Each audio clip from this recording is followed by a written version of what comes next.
So here we are, folks, with the brand new Audi TT. And if you're going to have a sports car, then it may as well be fire engine red. When I first saw the TT in 1998, it looked like something that would be more comfortable on the surface of the moon than here on Earth. It was a really striking car. It was a phenomenal design, but unfortunately, the drive didn't quite live up to the looks.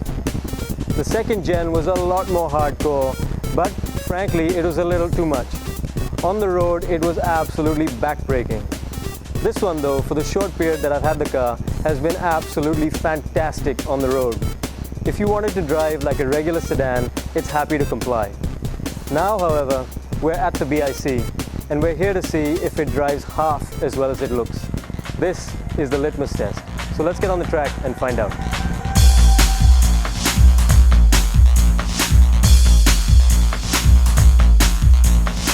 So here we are, driving out of the pit lane of the BIC in the brand new Audi TT. And I just put the car in dynamic mode. Immediately you hear a little more burble from the exhaust. And actually it's got a really nice bark when you shift up at about 4,000 RPM when you're in manual mode. So the gears are in manual, the car is in dynamic mode, traction control is off, and it's just got a really, really sweet power unit.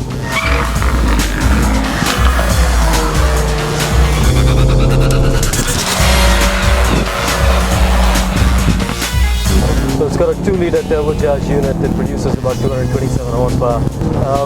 And the beauty of this engine actually is just how incredibly smooth it really is. It almost feels like you're driving a rotary engine car. It's that smooth all the way to the roughly 7,000 RPM red line. I drove an RX-8 a couple of years ago, and that car would just surge towards the red line. And at least when you're driving this on the road, there's a very similar feeling from this engine.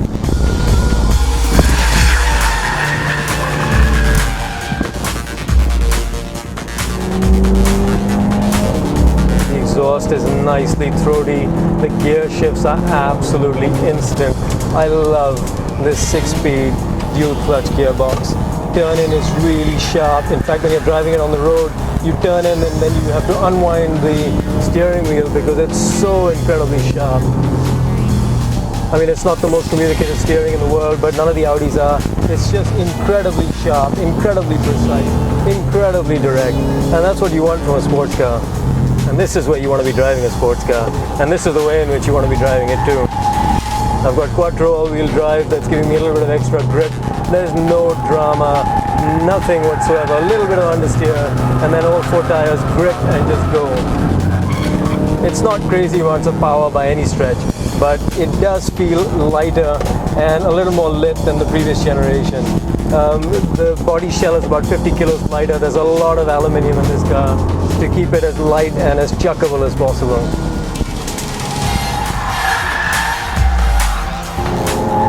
Rides the curves absolutely beautifully. It is so stable through these corners.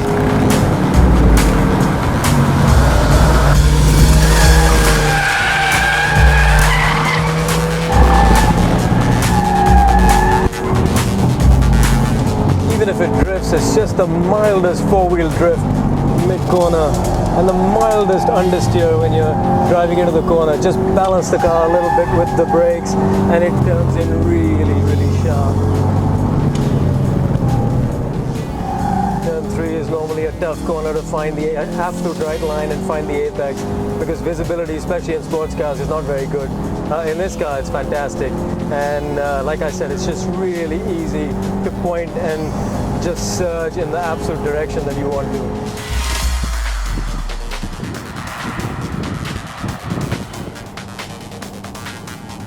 I'm somebody who traditionally prefers a good set of analog gauges, but in this machine I have to say that digital is the way to go.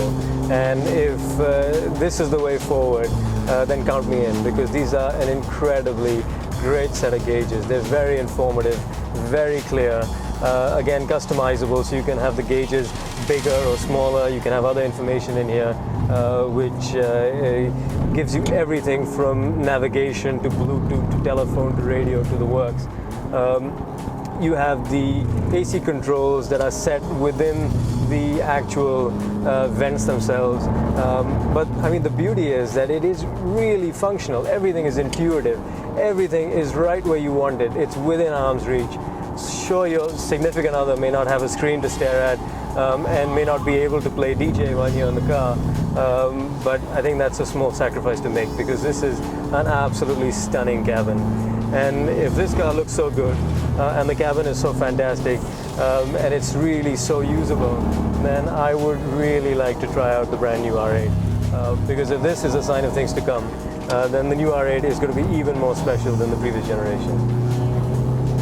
Right, brakes cool down a little bit. Let's give it one more shot. See if we can eke out a little bit more time.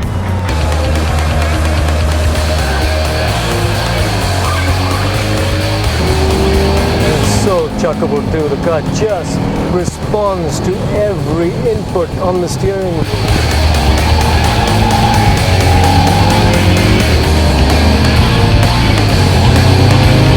But as an everyday usable sports car that gives you just the perfect mix between usability and driving enjoyment, it doesn't get very much better than this. It looks striking, it stands out, and it's really good fun to drive. There's just the right amount of drama, so it keeps you entertained, but it's also usable on a daily basis. Let me put it to you this way. If somebody gifted me a TT, I would not turn them away, and I wouldn't be disappointed in the least bit. So, all in all, it's not a track car, let's be clear, but it's not a car that is uncomfortable in any way being thrown around the BIC. This is a really great everyday usable sports car, and it's a car that I would really love to drive every single day of the week. You can commute to work and entertain yourself on Monday to Friday, and then you can go out for a blast over the weekends, and this is the car in which to do it. It's really a no compromise sports car.